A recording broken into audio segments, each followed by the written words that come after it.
I'm not as young as I used to be, which means I can't treat my body the way I once did. In fact, last year's medical checkup didn't turn out the best, so I decided I needed to change things up and start eating healthier. One of the ways I do that is by making smoothies. But smoothie shop prices can be pretty high, and making them at home always seem like a pain. You gotta pull the blender out, find the right attachments, set everything up, and then cleaning everything is annoying, making it difficult to quickly whip up a breakfast smoothie in the morning. That's why I'm glad to tell you about the BlendJet 2 portable blender. Like I said, it's portable, so you can blend up a smoothie at work, a protein shake at the gym, or even a margarita on the beach. It's small enough to fit in a cup holder, but powerful enough to blast through tough ingredients like ice and frozen fruit with ease.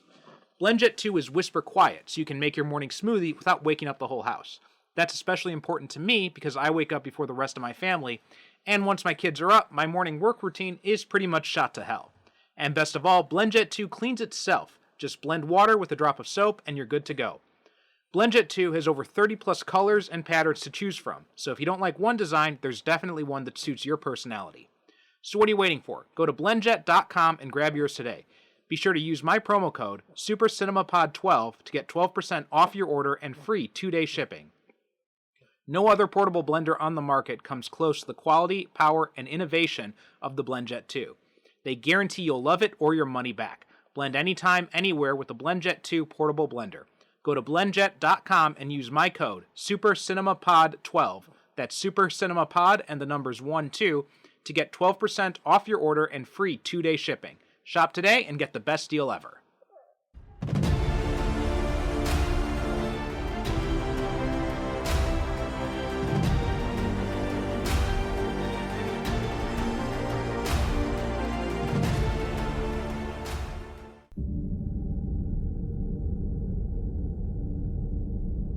My world is similar to yours in many ways, but very different in others.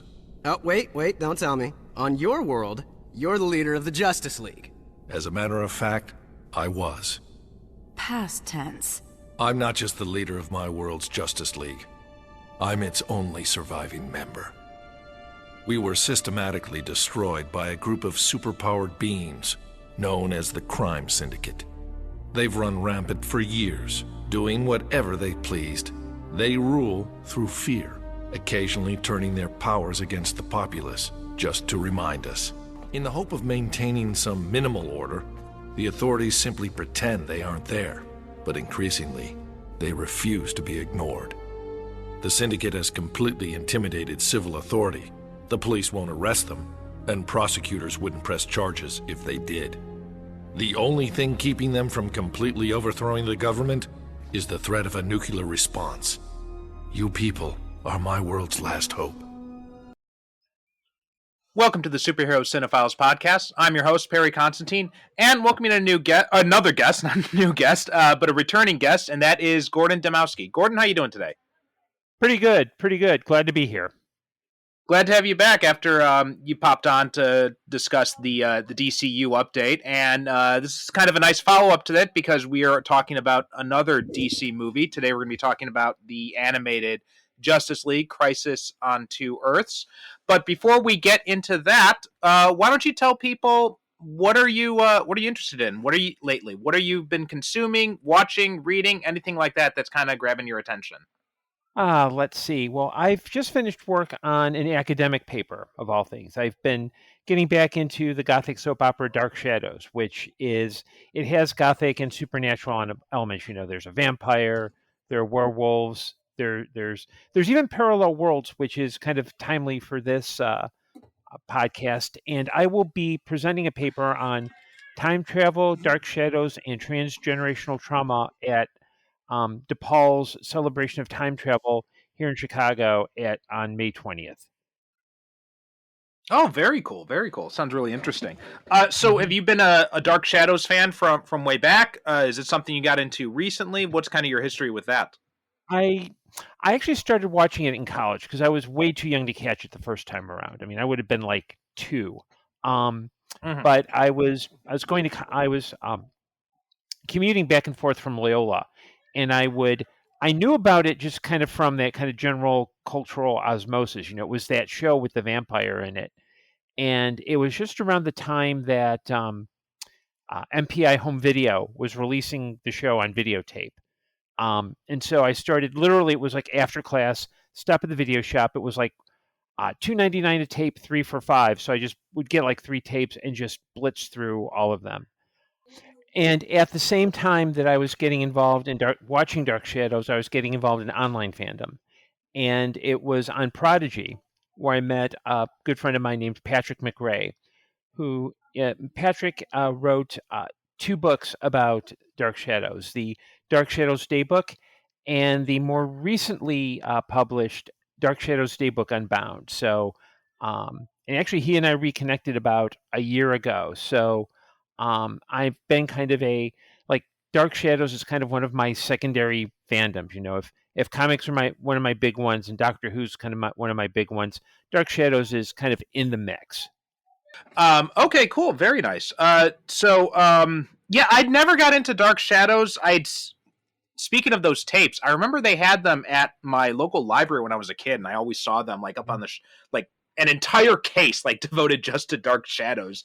So I remember thinking as a kid, like, I'm like, man, I should probably check that out at some point, but I just never did. But it's something I've heard about like in the background here and there. It's always something I've been somewhat curious about, but never curious enough to actually pull the trigger on tracking down.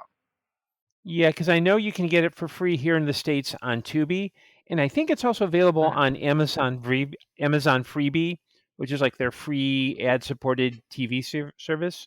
So I don't know if you have them. I know Tubi is kind of, I think, U.S. only.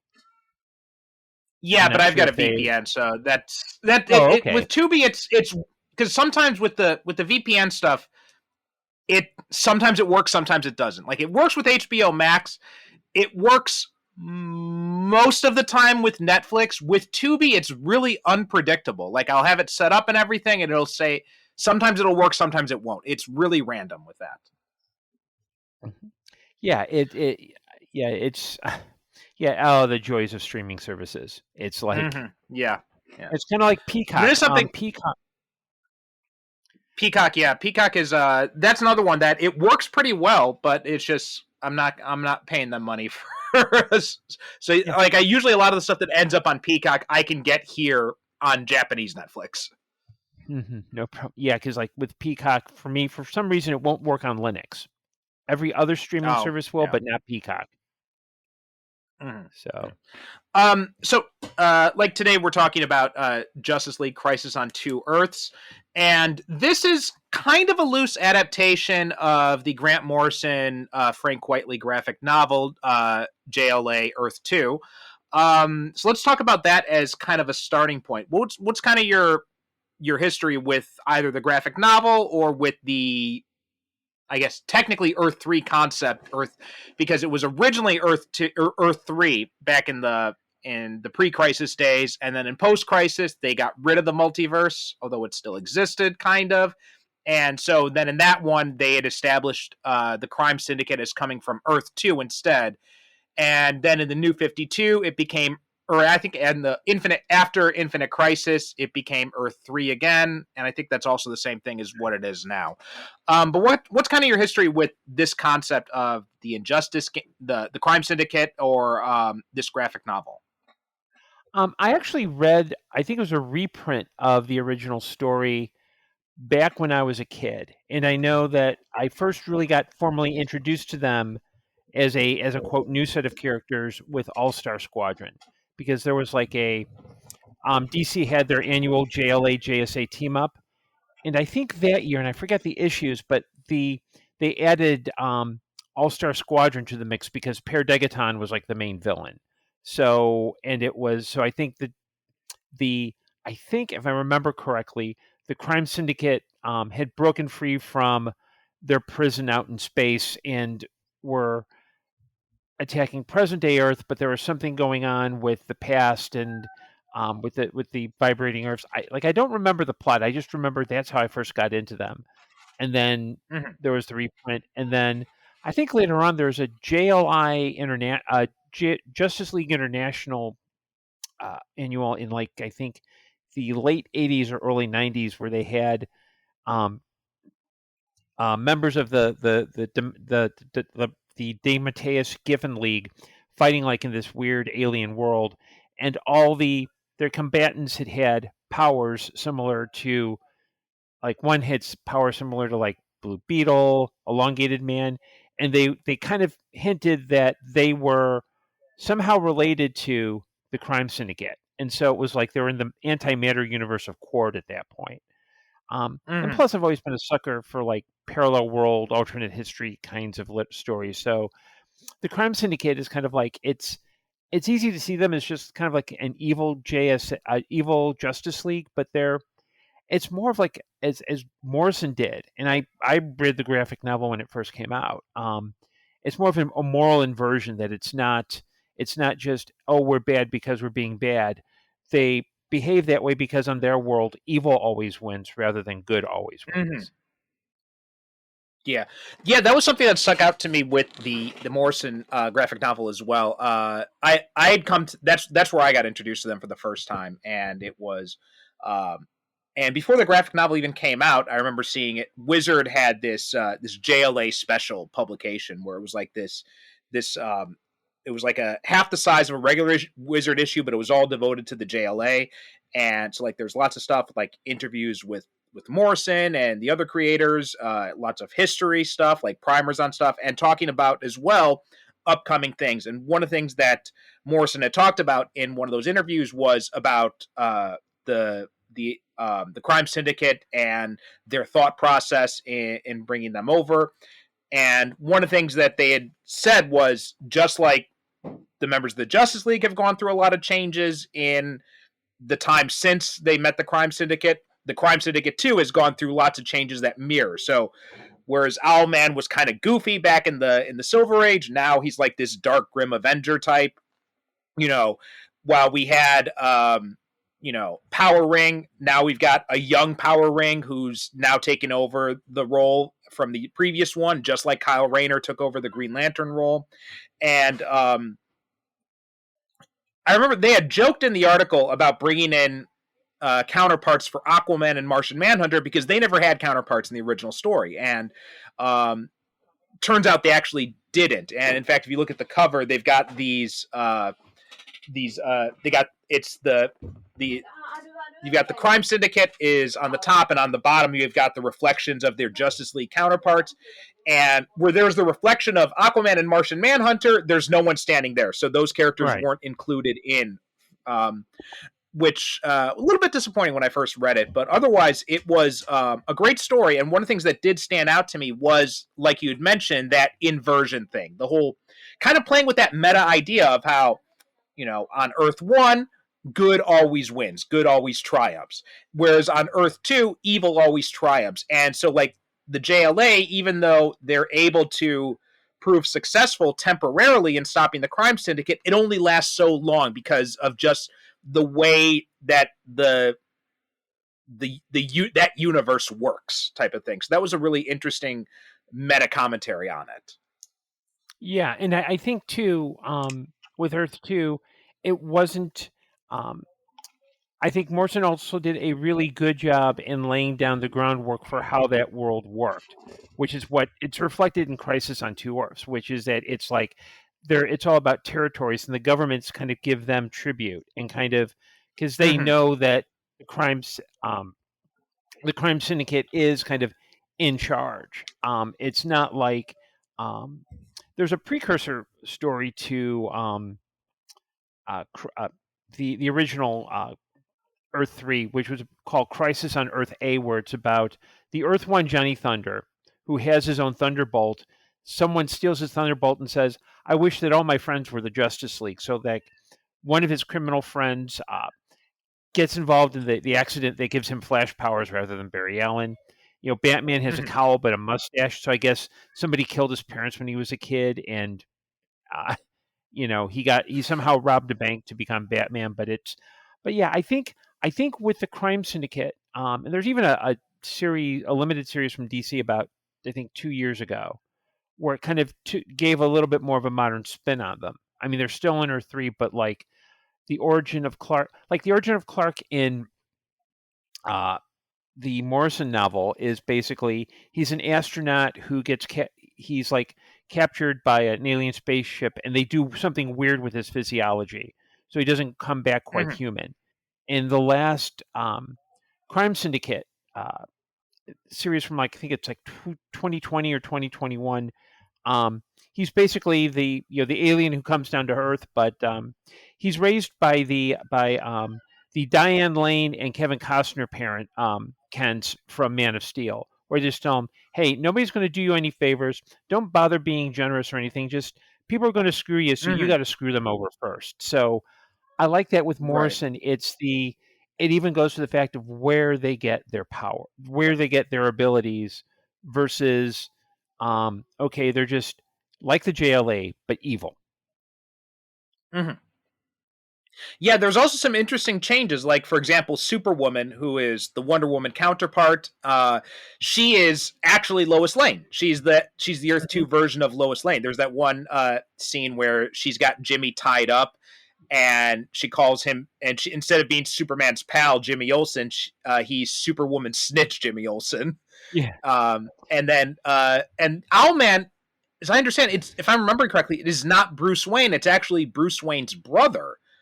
Um, if I'm remembering correctly, or something along those lines. yeah. I think in the Earth Two graphic novel, he's Thomas Wayne Jr., which is I, I've heard that I've read that he's like a reference to a story that was in the Golden Age that I don't remember the citation, but that like Bruce Wayne had an older brother who just, I guess, was like, um, he's like Chuck Cunningham in Happy Days. He like goes off and you never hear from him again. Um, Mhm. but yeah, and in Earth Two, it's Commissioner Wayne it's Thomas Wayne Senior who's like the big Law and Order guy. Because he even says, Right. anyone commits a crime in Gotham, I'm going to give him a bullet in the face. And Hmm. Owlman's kind of like rebelling against his dad, and there Jim Gordon is like the most. I think is he a cop or is he a mayor in Earth Two? I believe he's like the commissioner or something. I'm just double checking Oh, right now. So in the antimatter universe, so Bruce and his mother were killed, and then Thomas Jr. and Thomas Wayne survived. Um, and then Thomas Jr.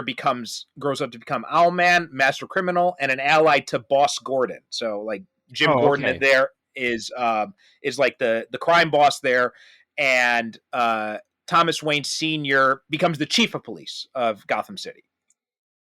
Yeah, and in Earth Two, the Flash, instead of using the Speed Force, he injects himself with Speed Juice. Right. Yeah, he's like there's a lot of stuff about him being a junkie in that too. Um, and some other little things here and there. And in fact, like one of the things that struck me about that Earth 2 story is that Owlman it's almost like he's being Owlman as a way to combat his father, because when he goes to the other version, when he goes to Earth 1 and he sees that Thomas Wayne is dead, he like loses all interest in conquering it or something. If my memory's again, it's been a few years since I've read that story. So I haven't read that in a while, but I believe there was something along that in those, if I'm remembering correctly. Yeah, and I think there's yeah, because I think with Morrison he does a lot more to kind of give the crime syndicate a psychology to them where it's not Hmm. where I think he sees it's Thomas and Martha and he just like crumbles because it's like, okay, Hmm. what does he do now? He's on a world where he doesn't have that kind of push. So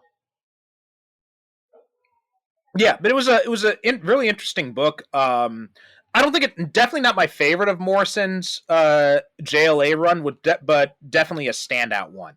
Um, and now something the movie did that's interesting is it mixes aspects of the original Earth 3 concept where everybody's an inversion, so the villains are heroes and the heroes are villains. So whereas in the Earth 2 graphic novel, Alexander Luthor, the Earth 2 version of Lex Luthor, he says he is the only hero on his Earth.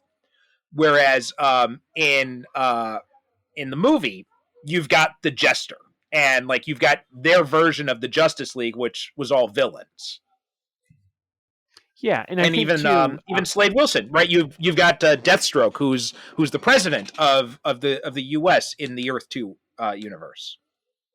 yeah, and I think what's really interesting is that in both the movie and the comic, Lex Luthor is still kind of an arrogant dude. I mean, he's still kind of Mhm. a like, because he kind of strides in with, like, he knows he's when he comes to Earth and Earth in the graphic novel, he says he basically lands on a farm and says something like, "Hey, um, I know you're Earthlings. Go take me to your leader." He kind of does the same thing in Metropolis. He just strolls in and says, "Hey, can you please call the Justice League for me?" And I think it Mhm. also with the movie, it starts with kind of like the intro where it's like the big action tag where it's he and the Jester, aka the Joker. And I thought that was interesting that it's not um, like you would think that someone like if the Joker were a hero, he would be more of a like funny, goofy '60s type hero, kind of that golden Mhm. age. But like he has like a baton where he opens a safe with acid. Mhm. And he even at the end when he sacrifices himself, it's like I've got one last joke, but this will kill you, and it's a bomb. So you can see where it's not quite the heroes are not quite like super heroic, but you can also understand that in that world, it's kind of a you kind of have to be that kind of hardened if you're dealing with like if you're dealing with evil Superman, essentially. Mhm. Superman is a crime boss. You can't just be like nice and even in the movie there's that kind of nice tension between what do we don't do that. But Mhm. we're also dealing with an enemy who is, you know, we have to rethink something. Oh And yeah, I think yeah. one of the I mean, cool it's sorry. Go ahead. Finish your thought. yeah, yeah, I was about to say one of the cool things about the movie as it goes on is it's really all about choices and it's about Mhm. what we want, that what we do impacts the outcome and thinking differently is not necessarily a bad thing. Yeah, yeah, and I think because when you think about Superman and like Superman's doesn't kill rule, I know a lot of people who are fans of the Snyderverse will criticize Marvel fans because they'll say like, oh, but Iron Man kills, Captain America kills in those movies. How come that's okay, but it's not okay with Superman? It's like, well, first off, there's not that it's not ingrained into Captain America and Iron Man the way it is into Superman, but also Superman has that luxury of being able to find another way. And it is kind of that, the debate over pacifism, right? And I think about this as someone who used to be a pacifist myself, where it's like, yes, you should try and find another way, but pacifism only takes you so far. When you're going up against fascists, you can't really find a peaceful solution to fascism. There's pretty much the only Right. way to fight a fascist is with violence. Yeah, and sometimes you have to be forceful in fighting any kind of, not just fascism, but Mm-hmm. you know, I worked the elections in Chicago yesterday, and a lot of times with federal judges, there would be expressions of technically, according to the rules, when there are people voting, you don't express any kind of political statement because you're not trying to sway the vote. Mm-hmm. You're there to make sure that everyone. But in between, there would be the pro one side and pro the other side.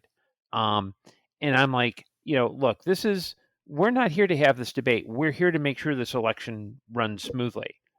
And I Mm-hmm. mean, I had my opinions, but that was not the place or time for them. But sometimes you have to stand up and say, it may not necessarily be punching a fascist in the face, but sometimes you have to tell that you have to when you're dealing with that kind of dysfunction and that kind of um, you have to use I believe in every means by any means necessary. If that means telling Mm-hmm. someone to back off, you back off. If that means getting in their grill, you get in their grill. Um, Mm-hmm. and I think one of the big differences between the graphic novel and the movie is that the graphic novel, the heroes decide, well, if this is a place where we're not going to win, we're going to leave because when they're Mm-hmm. facing the big bad, what they realize is, well, everything they're doing isn't working because they're in a universe where if evil wins, if it's a moral inversion, they can never win. In fact, the Luthor in Mm-hmm. that world is much more frustrated than the Luthor in Crisis on Two Earths because they, Earth 2 Luthor is, I've been fighting these people. I need help. I need help. Crisis on Two Earths, Earth 3 Luthor is more like, hey, look, we got to get this done.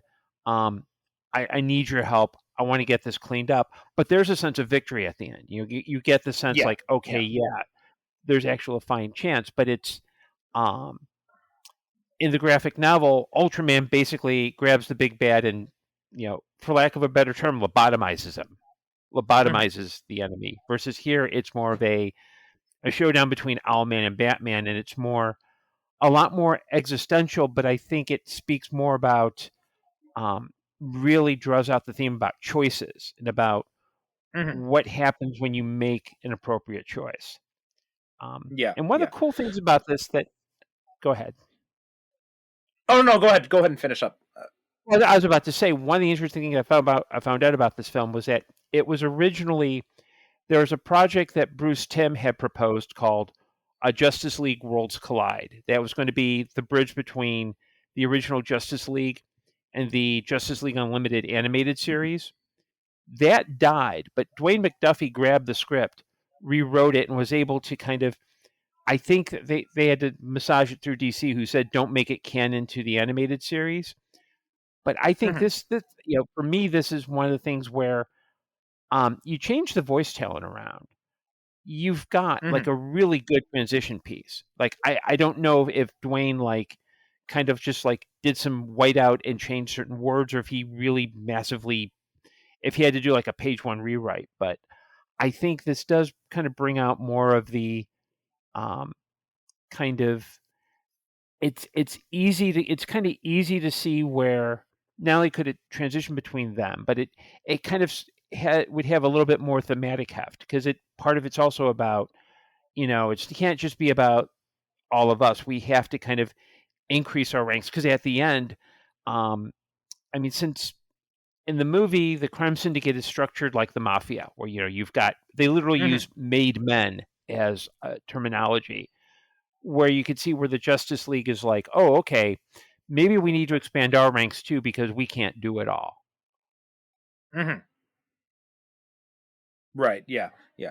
Um, Mhm. Also, one quick note I wanted to mention too, just about the because you mentioned the Chicago election. I just want to say, thank you, Chicago, for making the right choice this time. Um, so that was very nice to see, and also Wisconsin too. They picked a very nice judge as well. So yesterday was a good day. Yesterday was a good day Yes, if you're a progressive. definitely. I'm very happy. Mhm. But yeah, so let's talk a little bit about dig into the movie. Now, I hadn't known that it was originally based on that Bruce Timm version, and then it was it was canceled, and then it eventually became this.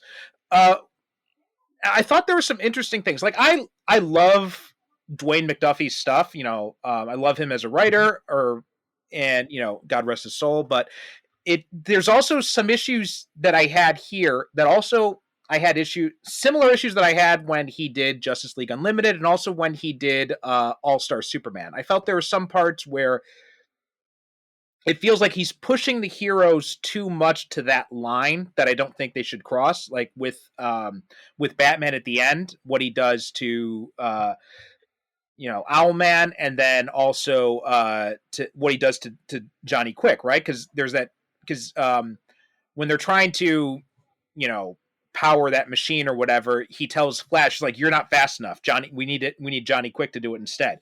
Johnny Quick does it, and then at the end, he's still running. He ages up until the point he dies, basically. And he says to Batman at the end, he's like, "It wasn't that the Flash was too fast. You knew this would happen, didn't you?"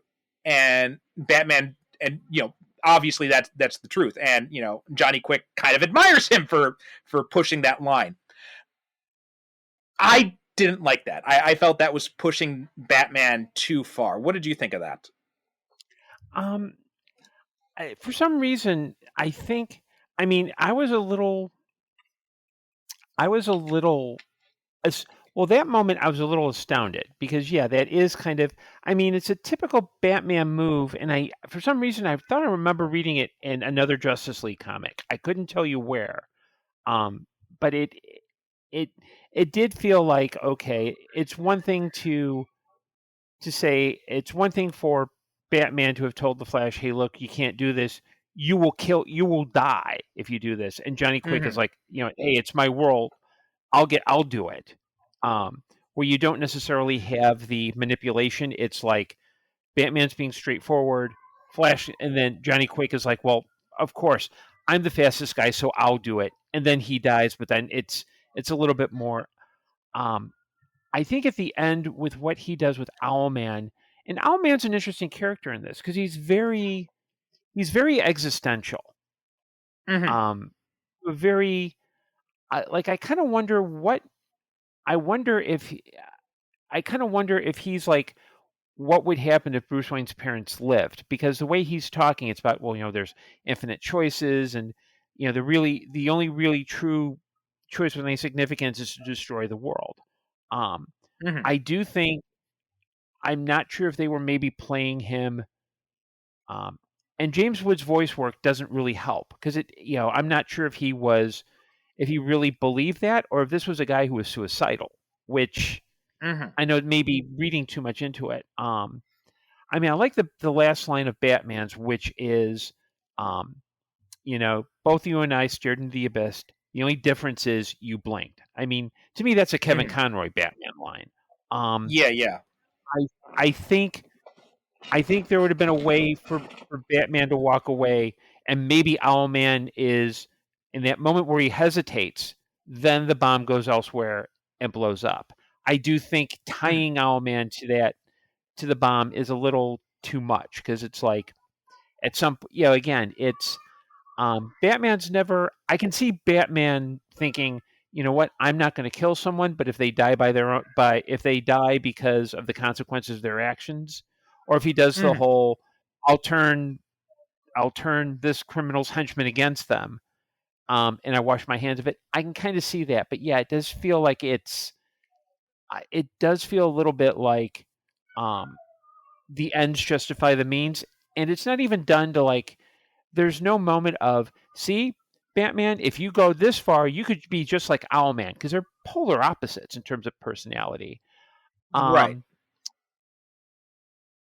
and I am, to answer your question, I am a little, those do leave a little bit to be desired. Or there's a point where the Flash is, um, it's he and Martian Manhunter on the riverfront. They're attacking the boat with fake Lobo and fake Green Arrow. And Hmm. uh, fake Black Canary's attacking Martian Manhunter. So the Flash runs up, punches her, runs her out to the middle of the water, and drops her, and then runs back. Like he basically, Hmm. like without knowing, can she swim? She could have easily Yeah. drowned because she. It's. I mean, the Flash doesn't just like go out to like, okay, waist deep and drop her. It's like, you know, Hmm.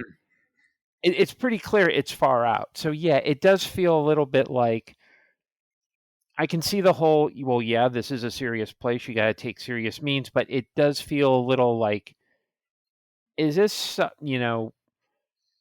is this maybe, could this have been like worked through? Could there have been another draft of the script to kind of think this stuff out? Yeah. You make a very good point with that. And as you were talking, I was thinking the same thing. Like it'd be one thing if they go to these lengths and there's at least some reflection about the actions they're taking, but that never happens, right? The Justice League is never critical of Batman for what he did to Johnny Quick, or I mean, I can understand the Owlman, they weren't there, but like, and because I was thinking in my head comparing this to Justice League Doom, which I think is probably my favorite of the Justice League animated movies. Um, and that story was based on uh, Mark Waid's Tower of Babel story, which is one of the great JLA stories, where Ra's al Ghul gets hold of Batman's contingency plans for all the heroes and uses them against the Justice League. And then at the end of that story in the comic book, the team votes on whether or not Batman should remain a member of the League, and Batman leaves before they announce what they've all decided. And I feel like we needed something like that at the end here, where there's some sort of reflection on the fact that, okay, Batman broke one of the central tenets. He broke not only one of the League's rules, but one of his own rules, right? He took things too far. He Mhm. put these characters in a position, deliberately so, where he knew they would be killed. And Mhm. I could see something like that, like Batman giving some sort of speech saying that, like, I did what I had to do on that world, but I understand that that meant sacrificing my position in the League. Something like that. I think we needed some sort Yeah. of comeuppance there that we never got. Yeah. Yeah, or even like a simple you don't need to know, because even though he's not Mm-hmm. remorseful, there's at least the hint that, okay, you can be ambiguous as to whether he's proud of it or not. But it really, Mm-hmm. the other thing that strikes me, and maybe this is just me being a little bit obsessed about continuity. At one point, he's fighting Superwoman, who says something like, "That'll cost you a rib," because it's when he first arrives on Earth 3. She breaks his rib, and then you don't see him in pain again until after he comes back from the universe with Owlman. Like, did I miss Mm-hmm. something there, or Mm-hmm. was it just like did they forget about it all throughout the movie? I Because think it's not it's like something they just forgot going, about. yeah, because it's not like he's bending over at any point. It's like, okay, yes, I'm Batman. I'm Batman. Oh, okay, now that I'm back from the parallel Earth that just blew, the Earth Prime. Oh yeah, my rib is hurting now. Well, that's something else too. I mean, that would be a good way, like, show the consequences and how he's being pushed to the point. I mean, I think the rib injury would actually have worked very well in that scene with Owlman, right? You could have had Yeah, something where he physically can't stop Owlman from dying or something like that. Or maybe he mhm. can if he pushes himself, but he decides not to push himself because so then it leaves you wondering, is it all the injury, or is it him just using the injury as an excuse? Is it some mix of the two? Something like Yeah, that would have worked as well. yeah, and I mean it really isn't immune, because I'm thinking of the scene where um they're at the White House, and President Deathstroke is saying, we can't, they're too powerful for us, we can't defeat them. Like, Superman at that moment says something like, I've like fought people bigger than me. And I thought, that's not a Superman thing to say. The Superman thing to say is, you know, I know the odds are insurmountable. I know that doing the right thing is hard right now, but we can face this because we have to take a stand. Mm-hmm. Um, and it's, I also, and like at the end, I kind of thought, okay, at that point, when they come back from from all that, when they confront the crime syndicate, and Ultraman's like, well, what are you going to do? Like, you'd figure that would be where Superman would walk up, say, well, you're doing wrong. Ultraman would say something, and then Superman just knocks him out. But no, they had to bring in Mm-hmm. the Marines, crashing through a dome on an oxygenless moon. So there's no air coming out, and there's tanks and like soldiers and old Apollo space uniforms coming in, and it just felt like, maybe, like, I don't know how much of the original script was converted, or if it was just like Dwayne McDuffie kind of said, well, here's some story beats, I just need to fill these in. But you would think that they would have thought some of this stuff through. I mean, it's not bad for what it is. But I do see, like, the flaws in talking with you right now are becoming a lot more apparent, Mm-hmm. where it kind of feels like um like with Superwoman. Normally she's treated as like a Wonder Woman analog. Um and for some But luckily they kind of, it's weird because they kind of give her like Captain Marvel like powers. They give her Shazam powers because Mm-hmm. the she's got basically Captain Marvel with a goatee, Captain Marvel Jr., and Uncle Marvel. Uh basically, who was, ironically, who was just like an old guy who liked to dress up like Captain Marvel and pretend he had superpowers. And I thought, okay, that's interesting. But in one of the scenes where they're describing who made men are, there's actually someone who's made up. It's a headshot of someone who's presumably a the Earth 3 Mary Marvel. So it's like, okay, it's, I don't expect like a one-to-one correlation, but you could at least, like with Johnny Quick, his character design. yes, he's yellow rather than red, but that I think is meant to evoke Professor Zoom. You know what I mean? Hmm. Instead of being red and yellow, it's like Yeah, yellow and yeah. red. Reverse Flash. Yeah, And yeah. this is a dumb question. Um, why was Johnny Quick Australian? Like, were they trying to I connote that was like wondering. he was in charge of I was Australia? wondering that too. Like, I I know they're saying like, okay, it's territory. It's like they each have territories, but I could see where, like, if they gave the Green Lantern, power. Well, it's not really. He can't really be Power Ring because it's like a thing on his arm, and I think the implication is that that's it. He's got like a cybernetic arm because at one Hmm. point he cracks something and Superwoman says, "Hey, you want to arm wrestle?" And he just has a look. Um, but he doesn't speak with like say a British accent or a Russian accent. Um, Right. you know, Superwoman is kind of she's colored, I think, to be like Middle Eastern. So you could maybe like explain it away as like she's the descendant of that world's Black Adam. Um, Hmm. with Superman and Owlman, you could probably say like, okay, Superman's in charge of America and Owlman's in charge of Canada or something. But I mean, why would Ultraman. you make Ultraman? I'm sorry. Um, but like, yeah, so Ultraman's in charge of the United States, and Owlman's in charge of Canada. He's kind of a moody existentialist. Okay, that's fine. But like, why is Johnny Quick Australian? And not even like, I mean, he had a thick Australian accent that would make Paul Hogan blush.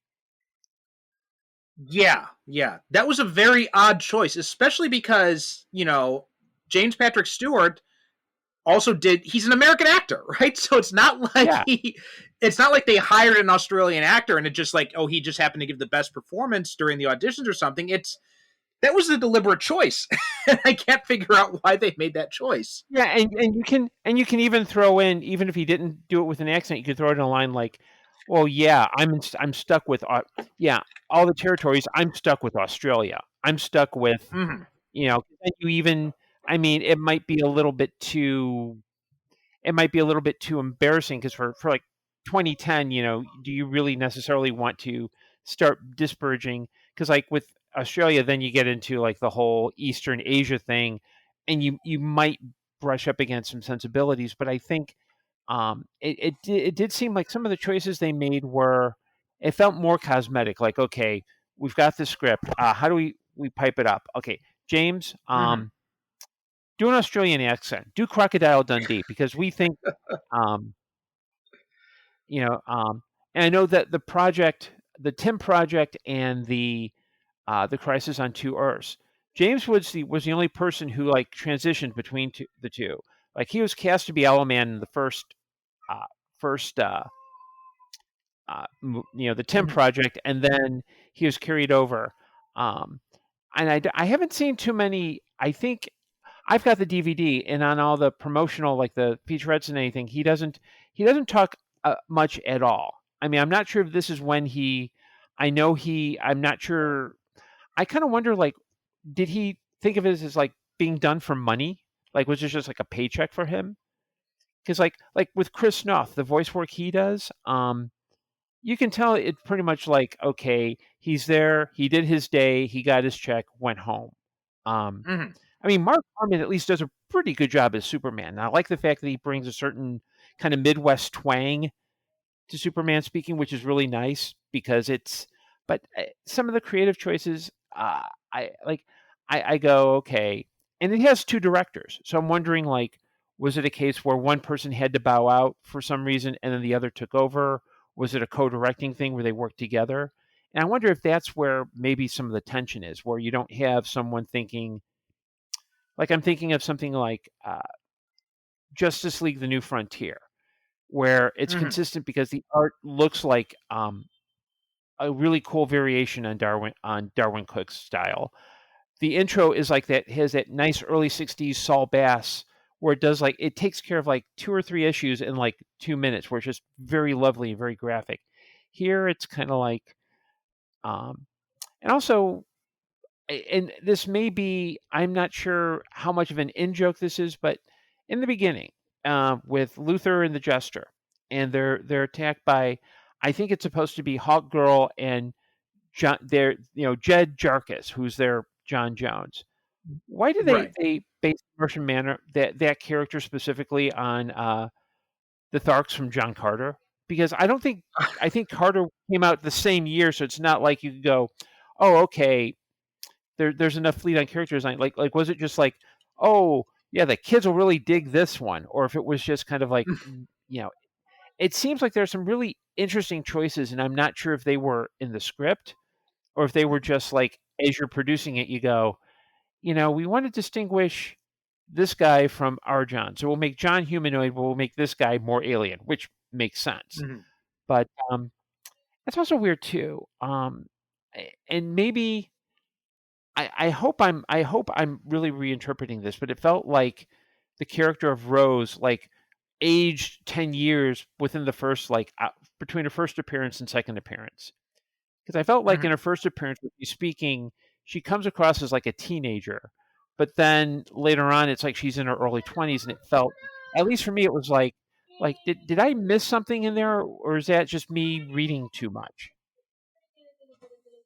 No, I picked that up too. I mean, Rose was kind of an odd addition in general. Like I thought that whole, I mean, I like that they give John more to do. I mean, I think this is probably, of all the direct to video Justice League stuff, I think this is probably the one where he gets the most spotlight, which is also an interesting choice because he wasn't a major fixture in the graphic novel. So I'm guessing this is another case of maybe they're bringing in, maybe this is a holdover from the one that was originally connected to the animated series. But yeah, I thought Rose was an interesting choice to have this burgeoning romance between him and the Earth 2 Rose Wilson. I mean, every time I watch this movie, it just strikes me as very odd. Yeah, I mean it hits certain beats really well, but it's I mean I don't think I mean, we talked about Justice League Gods and Monsters, and at least like there, you can kind of see where the logic went, because you had like, okay, Superman, but Zod's his father, Batman, but it's Kurt Langstrom, but like we were always like Wonder Woman, who's she, like in that one? Here, it's like you can see, and it's like like some things kind of made. I understand why they did it, because one of the things in the original script was it would end with how Wonder Woman got her invisible plane, which I kind of liked. It's like, okay, she stole it from another universe. The circuit is broken.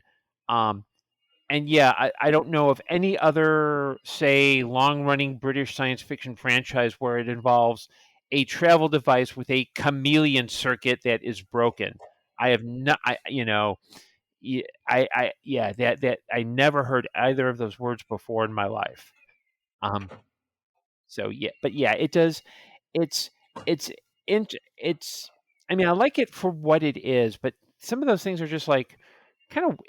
I kind of wonder, like, at one point in the production were these issues. It's not so much a finger pointing thing as you could see it if it were like, say, a director's style, or or if it were just like, okay, there's one or two minor plot points, but it did feel like, I mean, I kind of like the fact that instead of, I don't think you could have done the ending of the graphic novel, but you could do the that kind of one-on-one, kind of the ending that we got, which is, well, nothing matters versus everything matters, basically. Yeah. But it did feel, I mean, and I also kind of like that. I mean, the other thing is, I like that Ultraman's just a flat out thug. He's not like, he's not what we think of as evil Superman, which is he's more like, yeah, I'm a boss, you're all under me. I love the reference to the Ultraman Signal Watch, where they're, he and Luthor in Metropolis, and Superman even says, do you want me to take care of him? And Luthor's, no. If this is going to matter when you leave, it's got to be me who takes care of him. So it's kind of like that nice little ego, but also practicality. Yeah. Well, I want to talk about some of the voice work too, because we kind of danced around him a little bit here. I think that's one of the biggest weaknesses I think of this is the voice casting. I mean, you mentioned Mark Harmon. I think he does a really good job. He's one of the standouts in here. Gina Torres, a Superwoman, and Chris Noth as well. There and Jonathan Adams too. Josh Keaton and is also really good. And Nolan North too as Green Lantern, also a really good one. The rest, like some of them, they don't really ring as true to me. Like, I mean, William Baldwin feels like he's trying too hard to be raspy voice Batman. It doesn't really land that much. And Yeah, talking about, sorry, go ahead. I was about to say William Baldwin sounds like he was like really desperate for work, and it's like they're like he's like banging on the door, and they're like, okay, yeah, fine, we'll give you $50, come in, do these lines, and go. Yeah, he's the weakest of the voice cast. Mm-hmm. And you mentioned James Woods too. Again, yeah, that's another one. It's just his performance. It doesn't feel like there are times it works, but other times it just feels too flat. And again, it just feels kind of like, okay, he's just doing this for a paycheck. Brian Bloom as Ultraman. Like to your point, I did like the thug aspect of it, but I feel like he makes it a little bit too Goodfellas-y. You know what I mean? Like a little bit too much of that kind of like stereotypical mobster voice. Mm-hmm. Yeah, I can see that. I'm trying to think. Yeah, like I forget who voiced Rose, but that I think her voice goes from like, and I think that's part of the confusion. It goes from like teenager to early 20s, and it's not consistent as like it's not like you start.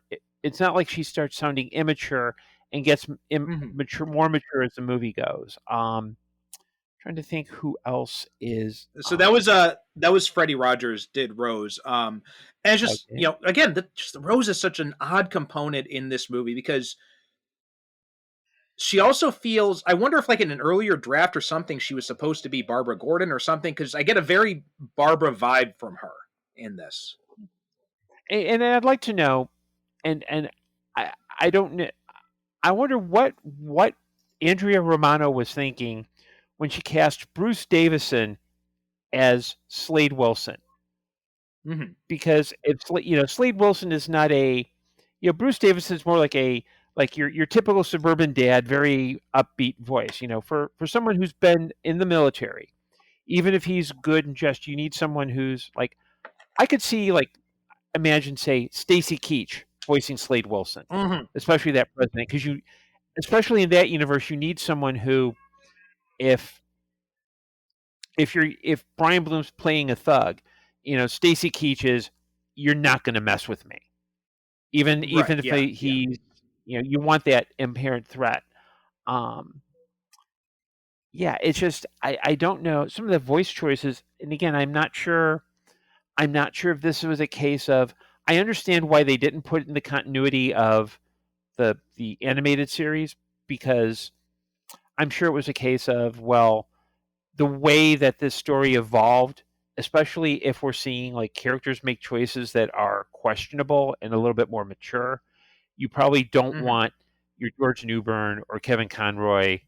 And Wonder Woman, Vanessa Marshall, who voiced Wonder Woman, I thought she was kind of just there. Like, I didn't really get any sense of the character.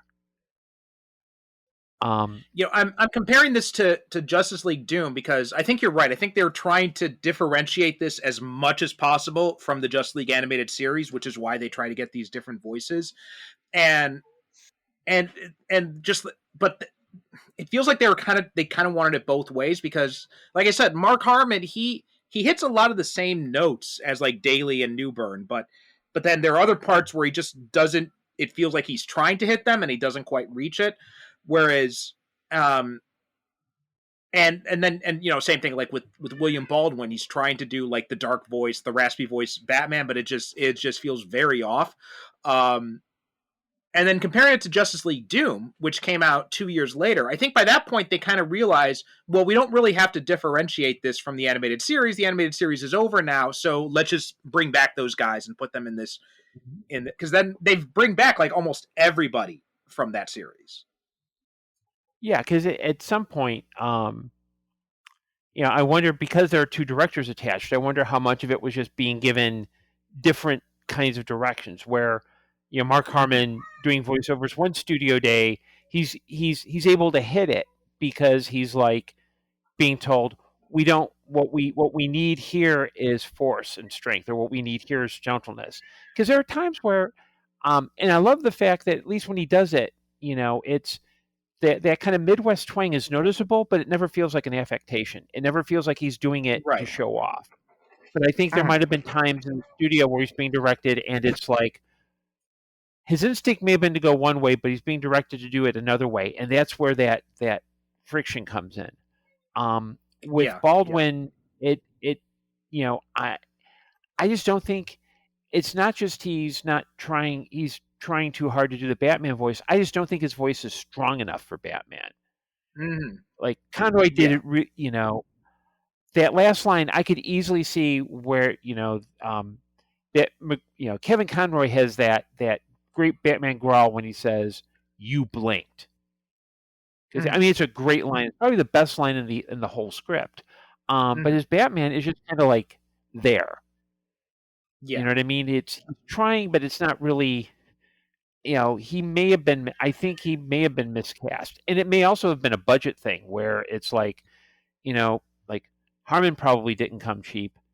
Gina Torres was probably pricey. James Woods, I think he'd probably do it for like a ham sandwich. At least, Because especially he's now.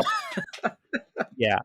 But like some of the and most of the others are kind of like stalwarts, and they've done other things. So it's like their bread and butter. So it's like they're used to, okay, you Right. come in, you do. I think James Patrick Stewart, the only thing he's doing now is General Hospital, and um, where to go from Doctor Z and Galactica to that, oh my, how yeah, he probably did that for a ham sandwich as well. But yeah, it seems like there wasn't. Um, I think there are some great ideas here, and I mean I enjoy the movie, but it's like looking at it with some of the flaws. It's kind of like, yeah, you kind of wonder what could have been, how could you improve it? You know, Mhm. there could have been a lot that could to be done to improve it. Um, but I did think, especially the Rose John Jones romance, because if they're not establishing her as like above 18, she just sounds very. It just looks very skeevy. It's like older, and we don't know how old John is. He might be hundreds of years old, but it's like the perceived 30 to 40-year-old guy getting involved with potentially a young woman. Yeah, it kind of felt very unnerving, but I think it was just, Mhm. but that was because the person doing the voice didn't quite do it consistently. And is that an issue of, I think it's less an issue of the actors involved and more the direction. Because a good director will have that consistency and can kind of push people to kick it up a notch. And Andrea Romano did the voice casting, so she usually has a good instinct for matching voice to role. So it's kind of one of those. I wonder. It'd be interesting to know if this was one that they felt they had to rush out, or if this was one where they took the right amount of time. It's just the ingredients didn't come together. Yeah, I agree with that. And I'm thinking about it. I don't know what Romano was thinking in this because again, like you said, usually she does a really great job with these voice casting, but these ones it feels off. It doesn't quite land. And again, it's not like you said, it's not a bad movie by any stretch of the imagination. In fact, I think it's one of the better of the DC animated films. Like if I was putting this up against like the DC AMU, I think I'd rank this above most of them, with the exception of um, the uh, the Death and Return of Superman. I mean, I think it's better than most of the other ones though. Um, but it's not. It doesn't. It doesn't reach the same highs as Justice League Doom, um, Hmm. and even like the obviously not as high as the New Frontier or even the Superman Batman ones. I don't think it's as good as those ones either. But it falls somewhere between that. But it is better than most of the AMU stuff though. Hmm.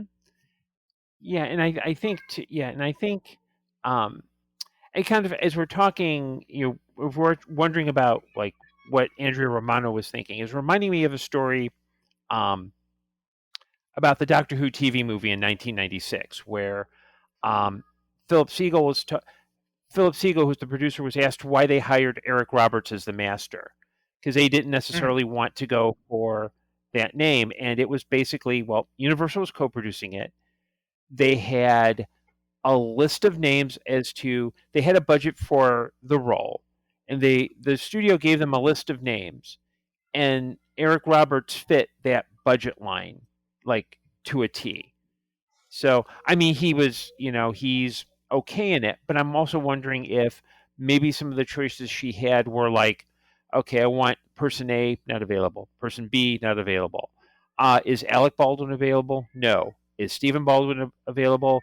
We don't want him. He'll work for a ham sandwich. Mhm. Billy Baldwin? Okay, yeah, I guess. And okay, maybe we'll save a little money on it, but yeah, but it does Mhm. feel like and I think that lack of consistency, I think it's just kind of, again, I think because you've got two people in charge, and I'm not sure who had the better idea, if it was if it was shared, which means, okay, that choices were made to make the other happy, or if it was just like one person dropped off, one person dropped on, and, the good stuff was done by one person, and the other person had to kind of follow through and maybe didn't have the resources they did.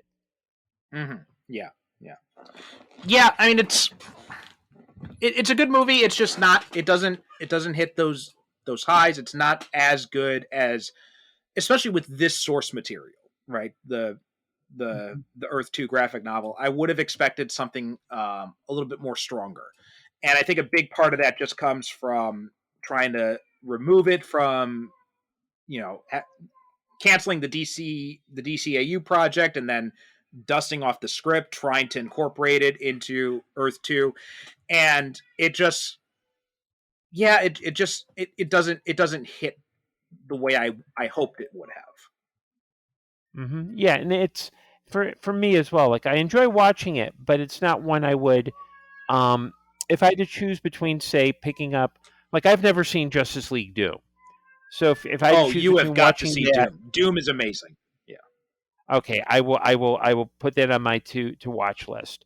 I'll check it out of the library. But like, I'm trying to, like, if you had to put me in a room and say I have to choose between Justice League Crisis on Two Earths or Justice League God and Monsters, I'd sooner watch Crisis on Two Earths, because at least Same here. Yeah. they're at least striving for something, and it it's the hits are more numerous than the misses. Whereas with Gods and Monsters, it's kind of like you kind of go. It kind of becomes. Did you really think this through, Bruce?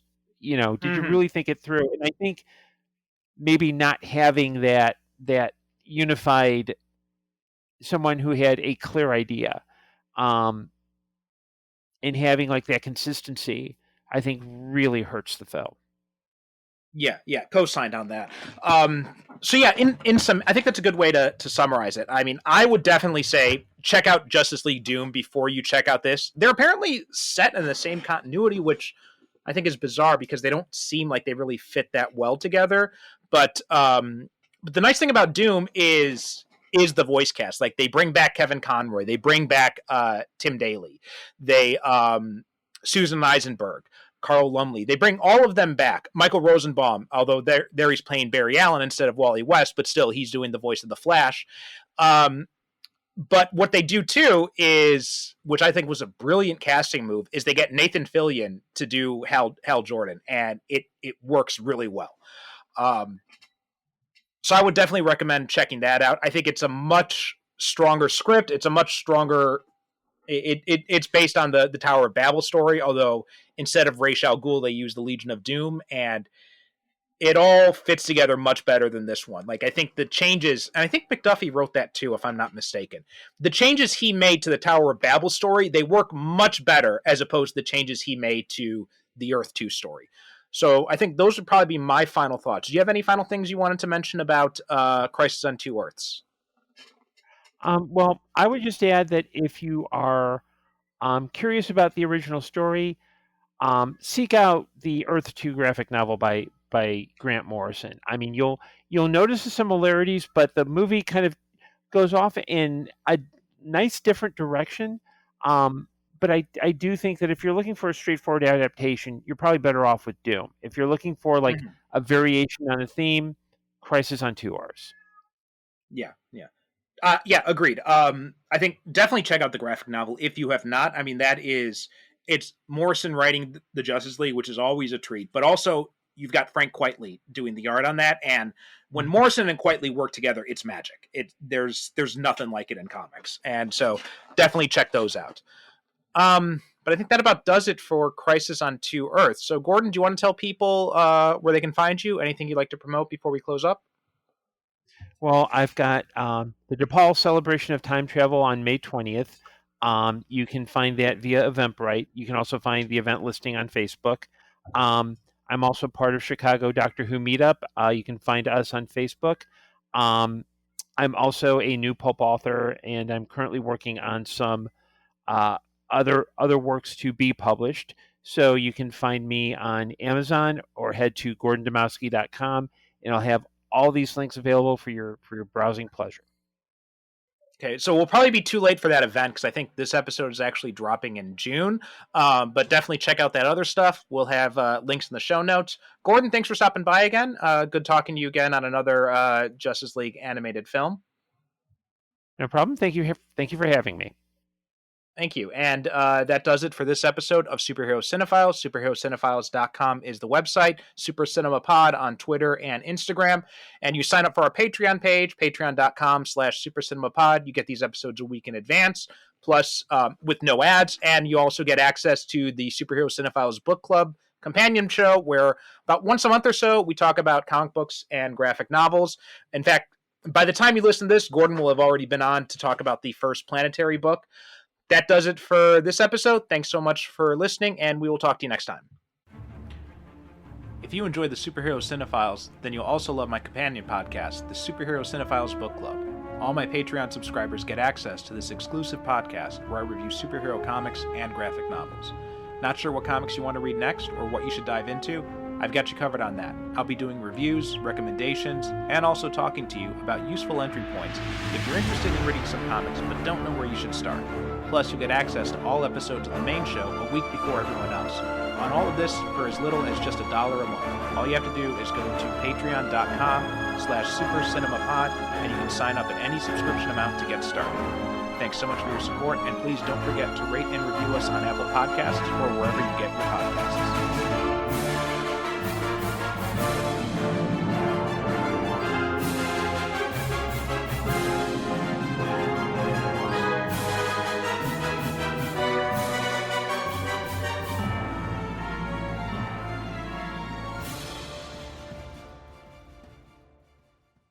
Thank you for listening. And as always, good night, good evening. God bless.